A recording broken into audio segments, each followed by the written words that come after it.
آج کے دن کی مناسبت سے مبارکباد پیش کرتا ہوں کہ آج کا دن عقیلہ بنی ہاشم ثانیہ زہرا صدیقہ صغرا حضرت زینب کبریٰ سلام اللہ علیہا کا یوم ولادت ہے۔ یہ معظمہ بی بی جن کی شان و عظمت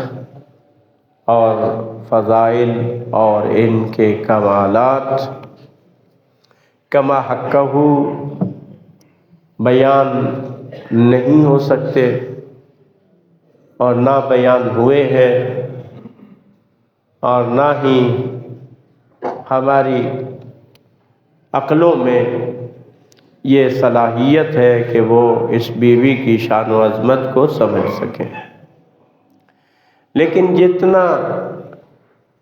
ائمہ خدا علیہ الصلوۃ والسلام نے اس بیوی کے بارے میں ہمیں بتایا ہے، یا جو کچھ تاریخ کی کتابوں میں اس بیوی کی سیرت و کردار کے بارے میں موجود ہے، اس سے ہم بیوی کی شخصیت کا اور شان کا ایک اندازہ ہم لگا سکتے ہیں کہ بیوی کس عظمت کی مالک ہے۔ اس میں دیکھیں، سب سے پہلی بات یہ ہے کہ انسان کا جو کمال ہے، انسان کی جو عظمت ہے، انسان کی جو فضیلت ہے، وہ اس کے علم سے ہے۔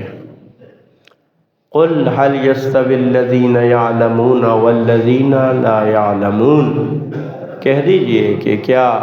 عالم، کیا جاننے والے اور نہ جاننے والے برابر ہو سکتے ہیں؟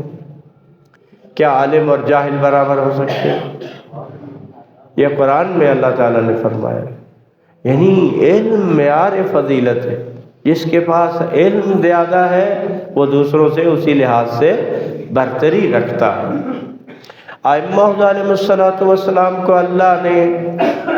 اور اسی طرح سے انبیاء علیہ الصلوۃ والسلام کو کیوں منتخب کیا؟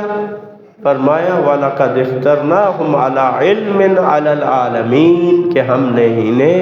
علم کی بنیاد پر تمام جہانوں پر برتری عطا کی ہے۔ تو علم ہے۔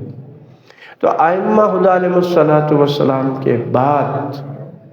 جو علم لدنی رکھتے تھے، یعنی ہم کہتے ہیں کہ ان کا علم کسبی نہ تھا، کسبی نہ تھا یعنی کہیں پہ انہوں نے کسی مدرسے میں کسی استاد کے سامنے بیٹھ کر نہیں پڑھا، علم وحبی تھا، خداوند متعال کی طرف سے ان کو یہ استعداد اور علم عطا ہوا تھا۔ تو ائمہ علیہ الصلوۃ والسلام کے بعد یہی بات ہمیں حضرت زینب سلام اللہ علیہا کے بارے میں ملتی ہے۔ اللہ، ٹھیک ہے، کہ جب جناب زینب سلام اللہ علیہا خطبہ دے رہی تھی دربار کوفہ میں، تو امام سجاد علیہ السلام نے ان سے اس انداز سے مخاطب ہوئے کہ بحمد اللہ انت عالمۃ غیر معلمہ ومفہمۃ غیر مفہمہ، کہ پھوپھی جان الحمدللہ آپ عالمہ غیر معلمہ ہیں، کہ ایسی عالمہ ہیں کہ جنہوں نے کسی سے نہیں سیکھا، معلمہ یعنی جس کو سکھایا گیا ہو۔ تو اب چونکہ معصوم کے الفاظ ہیں، امام سجاد علیہ السلام نے بیان کیے ہیں، کسی عام شخص کی بات نہیں ہے، تو یہ غلط نہیں ہو سکتے۔ تو یہ یعنی آپ کا علم بھی کسبی نہیں تھا۔ جناب زینب سلام اللہ علیہ نے بھی اس طرح سے اگرچہ اپنے والد گرامی مولا امیر المومنین علیہ السلام سے انہوں نے کسب فیض کیا، اپنے بھائیوں سے کسب فیض کیا، لیکن خدا داد علم ان کے پاس موجود تھا۔ تو یہ ایک خصوصیت ہے جناب زینب سلام اللہ علیہ کی۔ اور دیگر بہت ساری خصوصیات ہیں۔ اب ایک عالم گزرے ہیں، وہ کہتے ہیں کہ شہید محمد تقی برغانی کہ دنیائے عرفان میں، دنیائے معرفت میں حضرت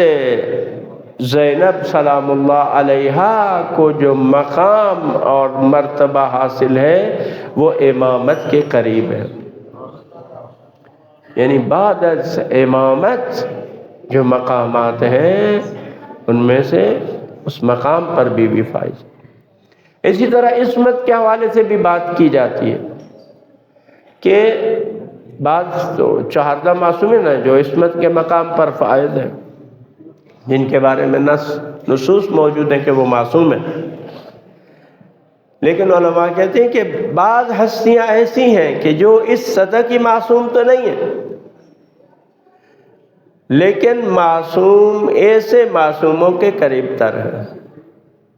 یعنی ان کے بعد اگر گناہوں سے محفوظ رہنے کا جو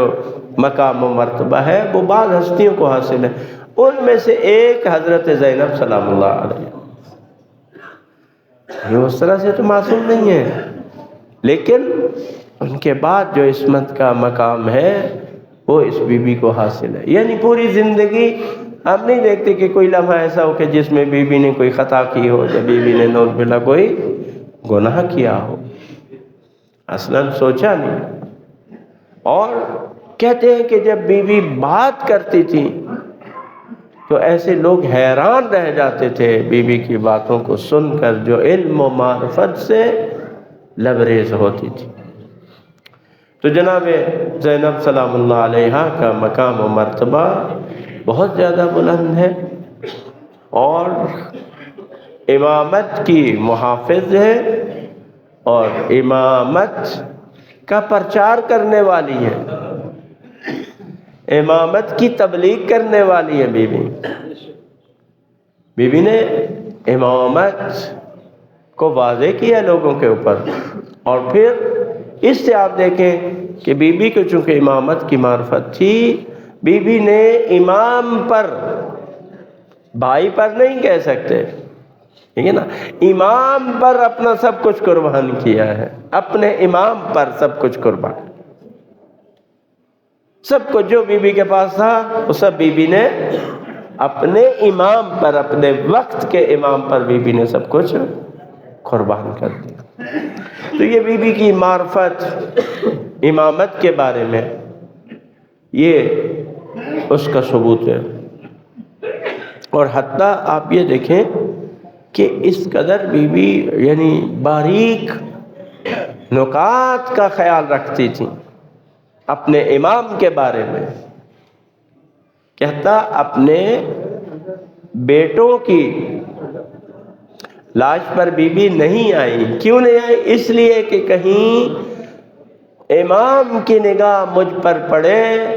اور امام اپنی نظریں جھکا لیں، یعنی اس بات کے خدشے کے پیش نظر کہ کہیں امام مجھے دیکھیں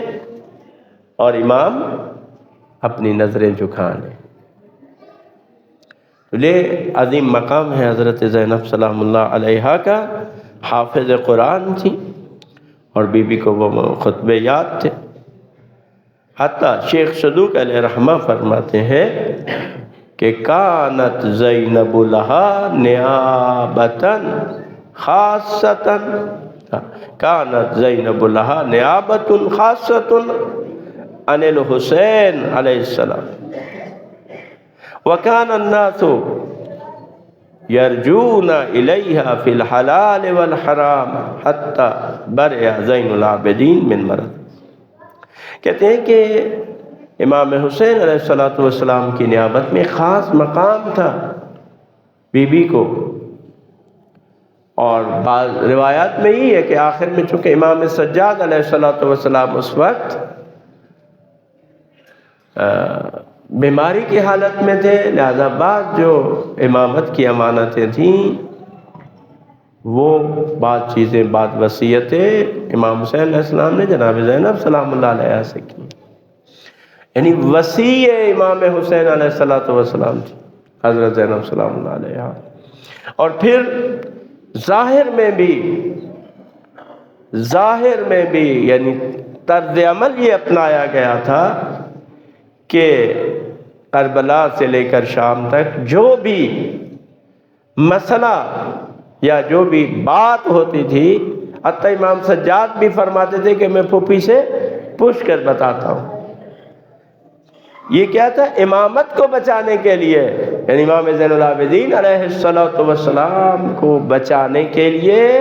ائمہ علیہم السلام نے یہ طرز عمل اختیار کیا کہ ظاہر میں گویا جناب زینب سلام اللہ علیہا سالار قافلہ بھی تھی، اور وہ اس قافلے کی رہبری اور رہنمائی کر رہی تھی، اور بعض معاملات میں لوگ حلال و حرام کے مسائل جناب زینب سلام اللہ علیہا سے پوچھتے تھے۔ تو یہ بلند ترین مقام ہے اس بی بی کا، ہمارے لاکھوں کروڑوں درود و سلام ہو علی علیہ السلام کی اس بلند مرتبہ بیٹی حضرت زینب سلام اللہ علیہا پر۔ خدا ہمیں سب کو ان کے قبر کی زیارت نصیب فرمائے، اور ان کے بابا کے شیعوں میں خدا ہمارا شمار فرمائے، اور اس وقت جو ناامنی ہے خداوند متعال حضرت زینب سلام اللہ علیہا کے صدقے میں شام میں اس ناامنی کو اور باقی تمام ممالک میں اس کو ختم فرمائے۔